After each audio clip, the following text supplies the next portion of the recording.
Assalamualaikum warahmatullahi wabarakatuh. Kali ini akan mempresentasikan proyek 5 yaitu formulir pembelian buku web atau HTML oleh Rizky Frida dengan NIM 232.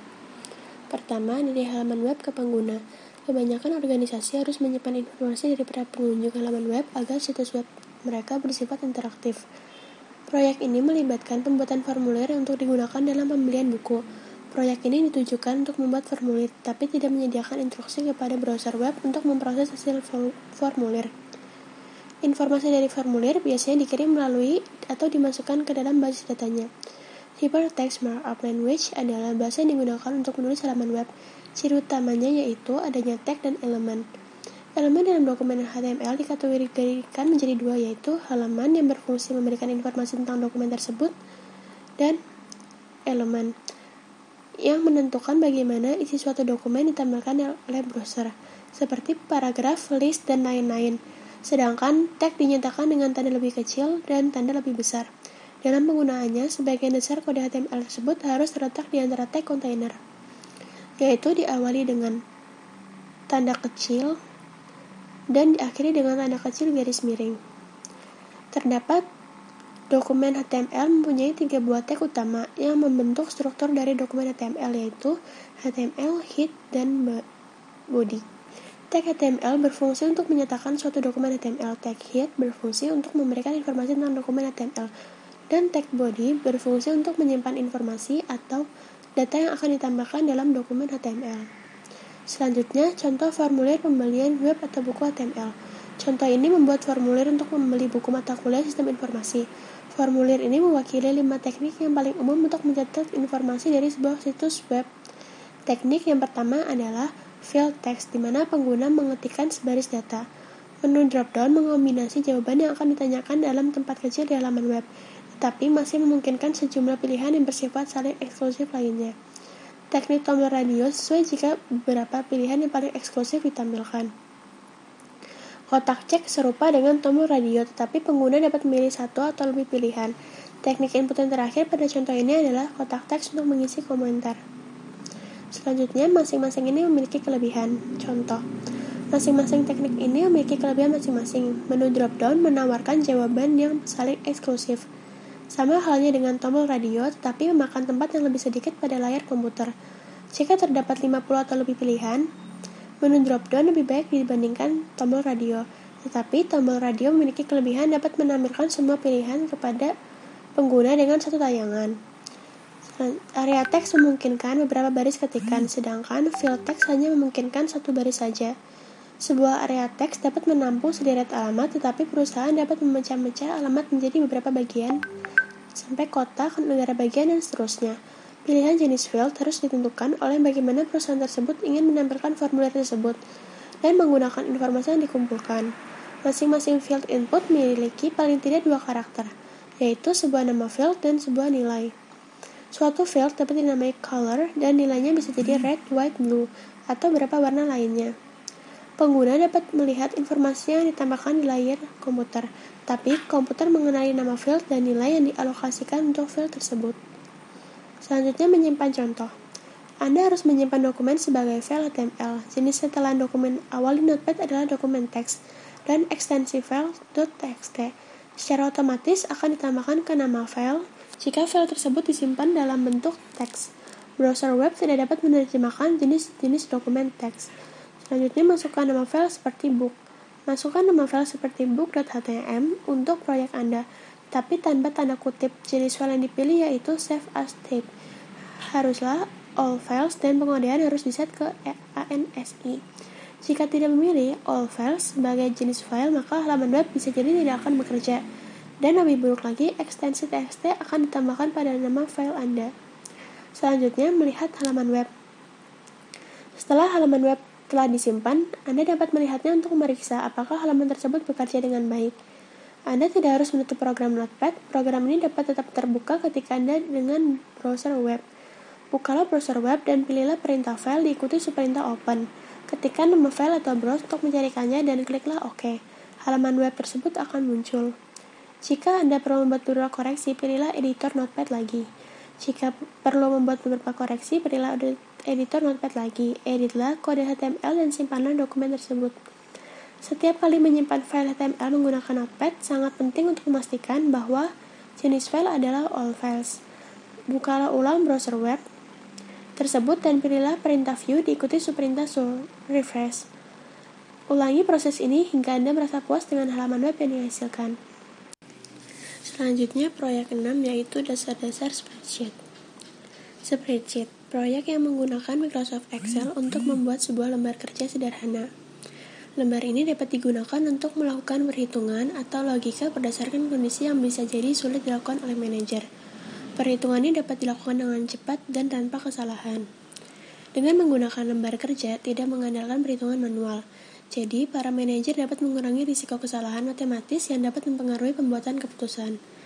Kelebihannya yaitu dapat digunakan untuk memberikan kapabilitas sistem informasi yang cukup rumit bagi perusahaan. Oleh karena itu, tampilan lembar kerja sebaiknya berbentuk formulir yang membantu pembuatan keputusan. Manfaatnya yaitu tampilan lembar kerja nyaman dilihat secara visual dan seringkali dapat dicetak dan digunakan sebagai dokumentasi proses bisnis. Selanjutnya, lembar data diskon. Isi lembar data diskon akan dimasukkan pertama kali. Tujuannya yaitu untuk menentukan jumlah 2 unit harga yang menentukan persentase diskon. Pada contoh, jika jumlah harga unit lebih besar atau sama dengan $100, maka diskonnya adalah 15%. Harga yang lebih besar atau sama dengan $50 menghasilkan diskon 10%. Selanjutnya, lembar data faktur. Lembar data invoice jauh lebih rumit. Mulailah dengan membuat lembar kolom cukup besar sehingga dapat menampung nilai dan judul faktur. Gunakan mouse untuk memilih kolom A hingga G. Kemudian, pilihlah perintah format diikuti dengan perintah kolom dan width. Selanjutnya, pilihlah program dengan lebar 13. Selanjutnya, sekarang dapat memasukkan data di mana nilainya tidak akan melebihi ukuran sel. Anda harus memulai dengan memasukkan nilai data ke dalam sel-sel yang tidak membutuhkan perhitungan.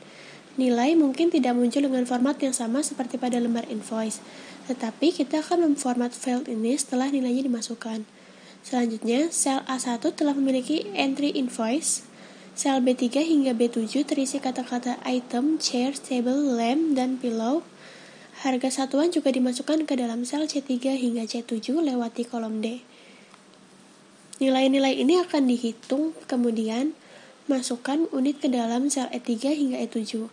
Masukkan kata-kata diskon dalam sel D3 dan extended price dalam sel G8, F10, dan G10. Kita ingin meletakkan teks di tengah sel-sel A1 hingga G13. Sorot keseluruhan area dengan mengklik mouse pada sel A1 dan sambil memegang tombol mouse, tariklah kursor hingga sel G13. Kemudian lepaskan tombol mouse dan pilihlah perintah format diikuti perintah sel. Pilihlah tab penjajaran atau alignment, maka layar seperti pada figur P66 akan muncul. Dan kita menginginkan nilai ini terletak di tengah. Satu-satunya pengecualian untuk meletakkan di tengah adalah sel G8 di mana kata total muncul. Kata total ini harus sejajar dengan sisi kiri sel dengan menggunakan figur P6.4 sebagai panduan. Formatlah sel C4 hingga C7 sehingga field mata uang dengan 2 desimal. Formatlah sel D4 hingga D7 sebagai persentase tanpa desimal. Jumlah total dan nilai-nilai pada amount due harus berbentuk mata uang dengan 2 desimal. Selanjutnya, diskon yang diberikan bergantung pada harga satuan dan nilai pada lembar data diskon. Ini merupakan formula bersyarat yang mengharuskan pernyataan if untuk menghasilkan suatu nilai. Biasanya, pernyataan if ini memberitahu Excel bahwa suatu nilai akan ditempatkan dalam sel berdasarkan cara tertentu. Akan terdapat perbandingan, diikuti nilai yang akan ditempatkan dalam sel target jika perbandingan tersebut benar. Diikuti nilai yang akan ditempatkan pada sel tersebut jika perbandingan tersebut tidak benar. Pernyataan if ini lebih rumit karena jika perbandingan tidak benar, kita akan melakukan perbandingan yang kedua, dengan kata lain pernyataan if yang kedua. Selanjutnya, figur P6.7 menunjukkan pernyataan if untuk sel D4. Lihatlah baris teratas dari lembar data ini di atas sel-sel. Jika nilai dalam sel C4 lebih besar atau sama dengan nilai dalam lembar data diskon pada sel A4, maka nilai lembar data diskon sel B4 akan ditempatkan ke dalam sel. Sel tersebut telah ditandai sebagai A4 pada lembar data diskon, tapi dengan dolar yang mengawali tujuan kolom dan baris kita dapat menyalin cut dan paste formula ini ke dalam sel-sel lain. Jika nilai dalam C4 lebih besar, tidak lebih besar atau sama dengan discount, maka perbandingan lain dilakukan. Namun, jika nilai dalam C4 lebih besar atau sama dengan diskon, maka sel ini menjadi nilai dalam diskon. Jika kedua perbandingan tidak benar, maka nilainya menjadi 0. Selanjutnya, satu peringatan, yaitu urutan pernyataan if ini sangat penting ketika dua atau lebih pernyataan tergabung dalam sebuah formula. Pernyataan if ini akan terhenti ketika sebuah perbandingan benar. Kita harus mengambil nilai yang lebih besar terlebih dahulu. Misalkan saja harga per unit adalah $150. Jika formula tersebut telah membandingkan nilai tersebut dengan diskon terlebih dahulu, maka formula tersebut akan benar dan diskon sebesar 10% akan ditempatkan di D4 dan bukan nilai yang sebenarnya, yaitu 15%. Selanjutnya, harga keseluruhan adalah harga per unit dikalikan dengan 1 dikurangi diskon dikalikan dengan jumlah unit yang dibeli. Tanggal saat ini ditempatkan dalam sel G11 sebagai fungsi Excel, yaitu now. Sel G12 adalah sel G11 ditambah 30, sel G13 adalah sel G11 ditambah 60, tanggal diformat menjadi bulan, hari, tahun, tanpa jam, menit, dan detik yang ditampilkan. Figur P6.4 menampilkan layar di mana format untuk sel-sel ini akan terjadi. Sel yang terakhir yaitu F11 hingga G13 mencerminkan nilai waktu dari uang atau time value of money ketika membayar faktur. Jumlah yang harus dibayar hari ini dalam sel F11 adalah jumlah harga keseluruhan, yaitu masukkan F8 ke dalam sel F11 setelah 30 hari. Jumlah yang terutang adalah 100% dari total, 101% dari total. Setelah 60 hari, jumlah yang terutang adalah 103% total. Masukkan F8 kali 1,10 ke dalam sel F12 dan F8 kali 1,03 ke dalam sel F13. Selanjutnya, figur P6.8 menampilkan layar yang dihasilkan dari pemilihan perintah format diikuti perintah cells dan mengklik tab font. Anda dapat membuat judul, kolom, dan huruf tebal atau mengubah ukuran font pada kata invoice dalam sel A1. Mengubah font dalam sel dapat membuat faktur ini lebih menarik dilihat. Selanjutnya, menyimpan contoh. Sebaiknya menyimpan contoh Anda sebagai XML P6. Maka Excel secara otomatis akan menambahkan ekstensi .xls pada nama file. Dengan demikian, Anda dapat mengacu pada contoh ini ketika mengerjakan tugas di bawah ini. Sekian, terima kasih. Wassalamualaikum warahmatullahi wabarakatuh.